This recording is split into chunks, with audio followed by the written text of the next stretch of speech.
Hey guys, okay, so this is gonna be my last Vlogmas, even though it's already New Year's Eve and this was supposed to end like a few days ago, but basically I couldn't upload yesterday because time just got away from me because I went on errands with my mom.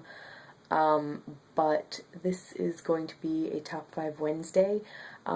Lainey over at Ginger Reads Lainey created this, and I hope she'll forgive me for once again doing this without having signed up for it, but I totally meet the criteria, I just have no idea how to sign up, and yeah. But anyway, this is going to be a Top 5 Favorites of 2014 Top Wednesday, because she said, oh, well, you know, it's Wednesday, so it's perfect that it's New Year's Eve, so we can have our favorite books, and yeah. So, this is going to be my top 5 favorites, and this was actually perfect because I tried to film a video yesterday, with, I think, 12 of my favorites from 2014, because I just couldn't come up with 14, and I just went on rambling in the video and had to make it into 2 videos, and it just was not working. The lighting was awful. So then I decided to only make it 5, and then Lainey put that video up, and I was like, this is perfect timing. So, yeah. Okay, so, here we go. Okay, so number 5 is Far from the Madding Crowd by Thomas Hardy. This was one of the few classics that I read this year, and I loved it. The writing was what was the most beautiful to me. There were parts where it felt like it was lagging a little, but other than that, his writing is just amazing. I love his descriptions of the landscape and just England in general, and I think this is one of his books where he made up the area of England where they live. I know that that's the case for Under the Greenwood Tree, and I think also for Tess of the D'Urbervilles, so I think it's the case for this one too, but I'm just not sure. But yeah, he basically like made up this area of England and then wrote a whole bunch of his books about it. And yeah, so the writing is beautiful, and then the characters, I do a more detailed review of this and the video, or not the video, the movie adaptation, from, I think, October is when I did this, so I talk more about the characters and stuff there, but basically real quick right now, I had issues with Bathsheba. In the beginning, she was really, really, really bothersome and annoying, and I just wanted to shake her. And then at the end, by the end, I liked her a bit more, but not as much as I wanted to, I think. And I really didn't like 2 of her 3 suitors. The only one of her suitors that I absolutely loved was Gabriel Oak. He's my favorite character in the whole book. And I mean, granted, he makes a few mistakes himself, but he was just the best one to me. And there's a line that he says at the end of this that unfortunately I can't share with you guys because it kind of ruins the end of the story, but it was beautiful and amazing.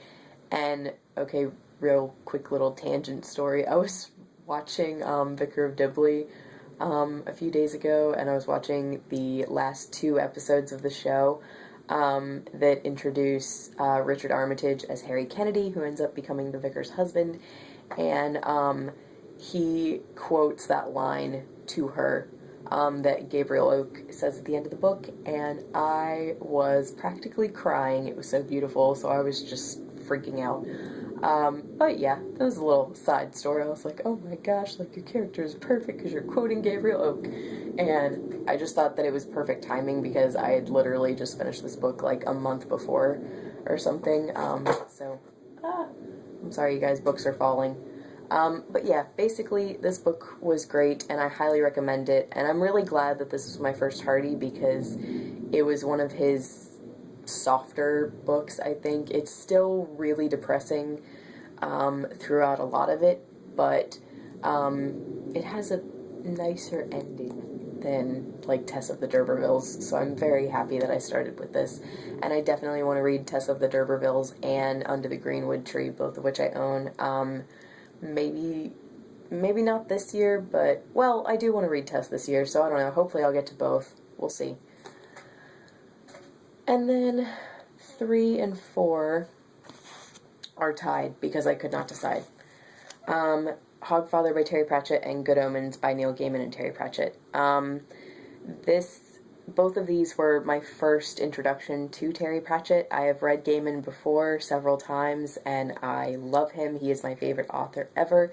But I had never read Terry Pratchett, and funnily enough, I actually started Good Omens. I meant to read this one first, but then I started Good Omens first. So Good Omens was actually my first introduction to his writing, and so I kind of messed up there, but then I paused on this and read Hogfather because Christmas is coming up and I wanted to read this before Christmas. But this, I feel like, now that I've read Hogfather and having read several of Neil Gaiman's, I feel like Good Omens was the perfect balance of their two styles, and it just kind of flows effortlessly, I'll say. And I don't want to say too much about this because I want to do a separate review of the book and the BBC radio adaptation in the new year. But right now I'll just say that, as I said, this is a perfect balance of both of their styles. It was hilarious. The writing was gorgeous and really funny. It was just great because it's about the apocalypse, but you're never depressed. You're, like, laughing the entire time. And my 4 favorite characters are Aziraphale, Crowley, Newt, and Anathema. I really love all 4 of them. And my love of Newt probably, like, I would have liked him anyway, but I think my deep love of his character comes from the fact that I knew Colin Morgan was voicing him in the radio adaptation, and I love Colin Morgan. So because I knew that, I kind of pictured Newt as Colin Morgan the entire time I was reading this, which was fine with me. I enjoyed that. But yeah, this was amazing, and I'll put up a more detailed review in the new year. And then Hogfather was also amazing. I talk about this in detail, or at least in more detail, in my Christmas Booktubeathon wrap-up. So, if you guys want to know in detail what I thought of this, go watch that. But basically, I loved it. I had seen the miniseries that BBC did in 2006 with Michelle Dockery before I read the book, which I'm really glad that I did that because, well, it's interesting because the book cleared up things that were confusing in the show, and the show cleared up some things that were confusing in the book, so it was kind of perfect. And I also listened to the Nigel Planer audiobook while I was reading this, which was also amazing. So basically, I highly recommend all 3. The audiobook, the book, and the BBC adaptation. But his writing was hilarious and great. And the characters of Death and Susan were fantastic. This was my first ever Discworld novel. It was my first introduction to Death as a character, because this is the 4th book in the Death subseries, and that's the great thing about Discworld books, is you can kind of jump in anywhere and you'll be okay. But yeah, so I love Death and Susan, and I think even when I read more Discworld books, they will still be my 2 favorite characters, probably. And I'm really excited because I'm going to start the Death series over again in the new year and start with Mort and just work my way through. So yes, this was fantastic. And then the final 2, I dropped one, so I have to pick it up. Number 2 is The Outsiders by S.E. Hinton. I'm pretty sure I did a review of this and the movie back when I finished it. I at least filmed it. I don't know if I posted it. I hope I posted it because I want you guys to go watch that. But this book was heartbreakingly beautiful. It was amazing. I don't really want to tell you guys much about it because I feel like going into it as blindly as possible is the way to go with this book, because then all of the feels just kind of hit you, and it's heartbreaking. S.E. Hinton wrote this because there was gang trouble in her school, and she'd never read a book that she felt like properly dealt with that. And so she wrote one, and it was fantastic. It made me cry, and this book, I had legitimate free-flowing tears, and I don't know the last time that happened to me in a book. I definitely tear up in several books, but this was like free-flowing, oh my goodness, what is happening? And it was amazing. Ponyboy and Johnny are my two favorite characters, and this was a privilege, and I highly recommend it to everyone. Definitely in my favorite books of all time now. And then, last but certainly not least, actually the best, Game of Thrones by George R. R. Martin was my #1 book that I read in 2014. I cannot believe it took me so long to read this book, because I've had the box set for 2 years, and I just didn't want to get into it for some reason. I think because it's so intimidating, but then I saw a little clip of a Dany Drogo scene from the show in a different, like in a fan video, and I freaked out. Like, I was like, I need to see this show right now. So I watched the show in its entirety, and then I read the book, and I love them both so much. I ended up loving the book more than the show, as I expected. But there were things that I did think the show did really, really well.